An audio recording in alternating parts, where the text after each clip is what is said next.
So you're applying for a job. Everything right now is going great. You've entered your name in the first field and you've even spelled it correctly. But then you come to the next part, which says, please upload your resume. Oh no, I don't even have a resume, you think. And what's worse, you don't even know how to properly write one. Fortunately, at some point your future self traveled back to the past and uploaded an entire video about how to write a resume, full of amazing tips and tricks that are nearly guaranteed to help you land that job. This is that video. Thanks, time travel. So in this video, I'm gonna be sharing some useful tips that you can use to craft a great resume. And along the way, we are going to establish the 5, maybe 6, depending on who you are, sections that should be on that resume. Before we go on though, I do wanna mention something important. There is no best way to craft a resume. Go online looking for resume tips and you're gonna find 18 billion differing opinions, all from so-called resume experts.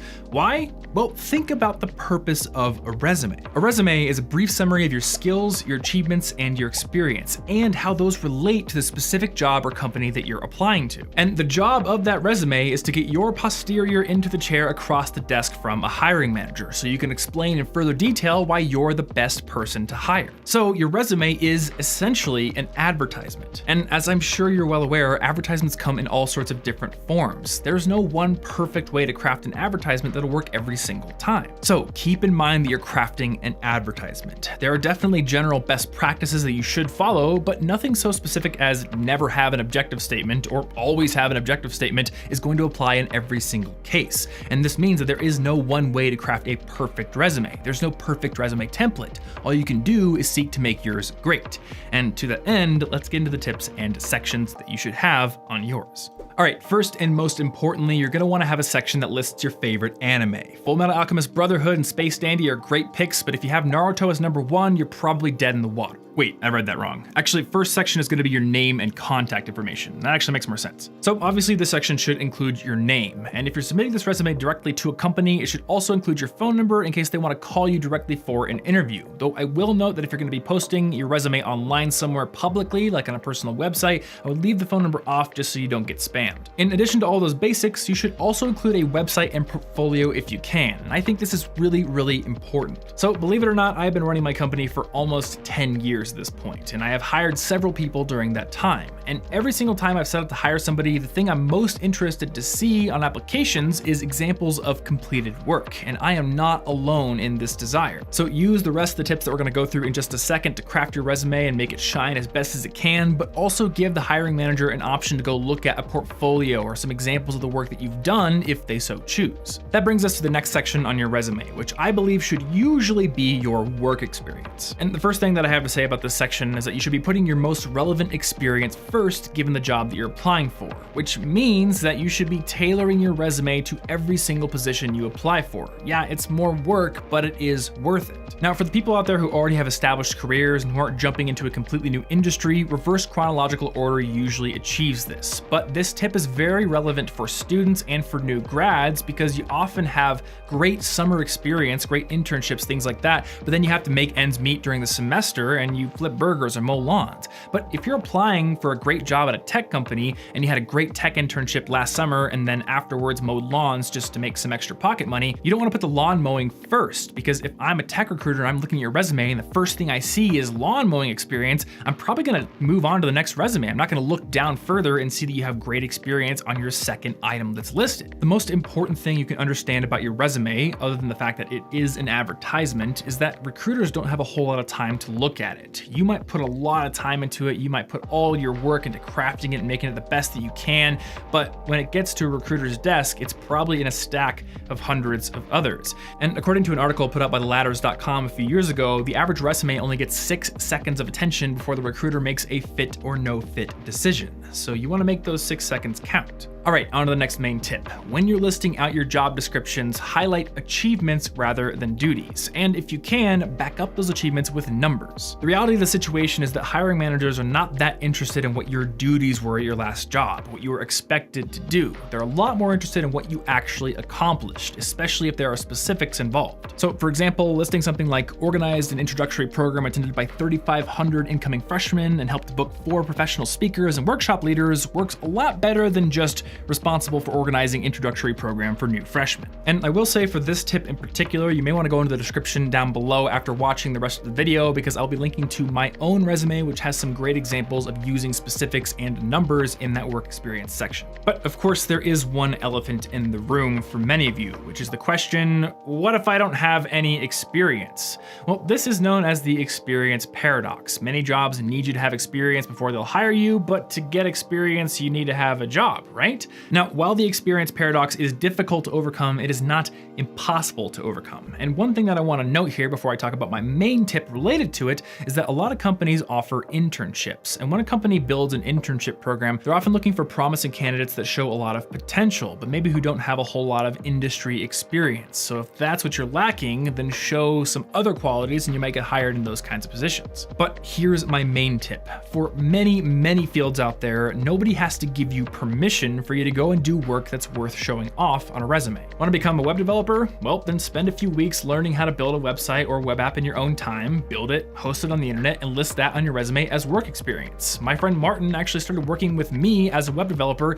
and I hired him because he had built a blog in his spare time, and I knew that he knew WordPress design, PHP, CSS, all the skills that I was looking for in a web developer when I needed my website rebuilt. That one is easy though, right? What if you want to compose film scores? Well, get yourself a copy of Reaper, find some cheap or free virtual instruments, and go rescore public domain movies that you can get on archive.org. Or ask a friend who's a videographer if you can score their work, post it online, and use that to get bigger and bigger gigs. And what if you want to be a doctor? All right, admittedly that is a tough one, and I'm not going to sit here and pretend that you can get resume-worthy experience in literally any profession just by tinkering on a computer in your bedroom, because, well, you can't. Some professions out there are just more gate-kept than others, and many require experience with equipment that you just cannot get on your own. But there are still things that you can do to stand out. For example, my friend Ryan, back when he was a pre-med, volunteered for an organization called Doctors Without Walls. And due to his experience with that organization, he was able to put together a really impressive med school application, which got him accepted into several schools, even though his grades as a pre-med weren't as good as some of his peers. All right, let's move on to the education section, which on my resume actually comes after my work experience section. So I guess the first step I want to talk about here is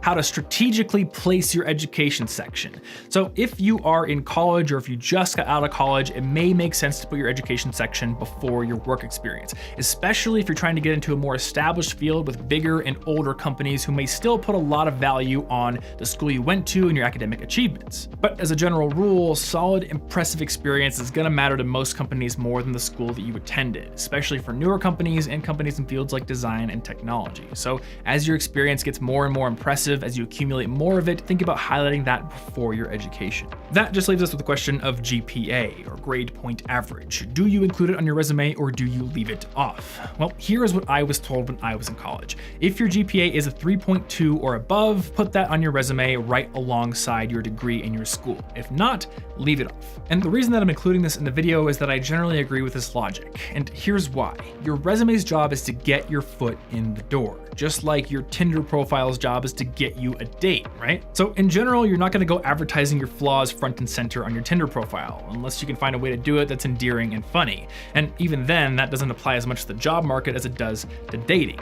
But once you're dating somebody, they are naturally going to learn about your flaws. And if those flaws are outweighed by the good stuff, then they're probably gonna stay with you. And it's the same with the job market. Once you get into that office and have an interview, you get a chance to explain why your GPA might not be as high as you'd like it to be. Maybe your skills and experience outweigh it, and you realize that putting more effort into other projects was more beneficial than trying to get perfect grades. But again, your resume only gets a few seconds of attention, so you don't want to lead with things that are going to throw up red flags. Speaking of red flags, let's talk about the skills section. First and foremost, do you even need to have a skills section on your resume?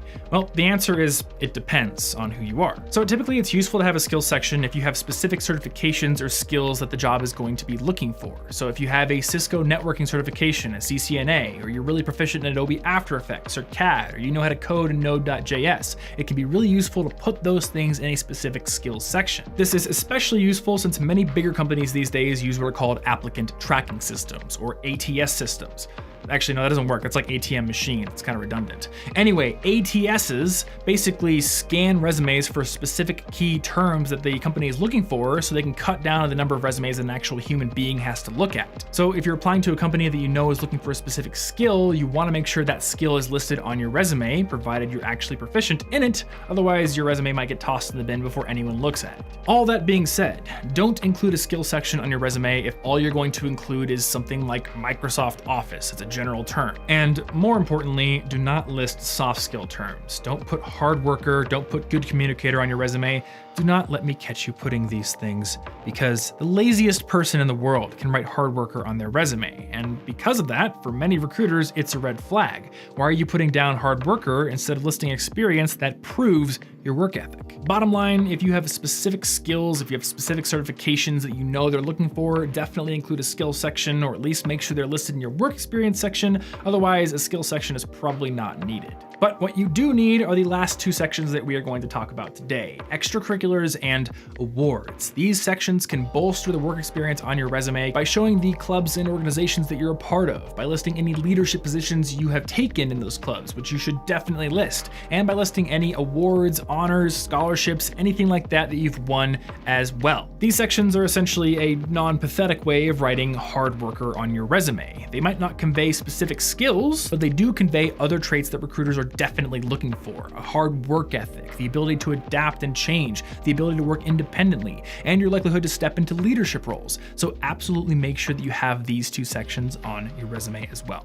Of course, crafting your resume is just the first step to landing the job that you want, and alone it is not a very strong tool for that purpose. It needs to work in tandem with a well-tailored personal brand, a mix of online and offline platforms and methods of communicating to help you to show off your skills and establish your expertise in your industry. And this includes things like a personal website with a portfolio and your social media platforms, but also the way that you introduce yourself and the way that you engage and seek out others. And if you want a good guide on how to start building that brand, I'm going to recommend Hamza Khan's personal branding course on Skillshare. His course is short and won't take up too much of your time, but it's also pretty comprehensive, and it covers all the important bases, including the preliminary work of figuring out how to tell your story and present yourself, along with the specifics of channel selection, building a website, and more. And getting access to that course means you'll also have unlimited access to the more than 28,000 other courses that are also on Skillshare, and that can boost your skills in web development, digital animation, graphic design, audio production, and lots more. Membership on Skillshare is super affordable, starting at less than $10 a month. Plus, once you have that membership, you can go over to the popular courses of the business section, where you'll find my course on productivity skills as well. And if you want to try out Skillshare for free, you can actually get a free 2-month unlimited trial by being one of the first 500 people to click the link in the description down below and to sign up.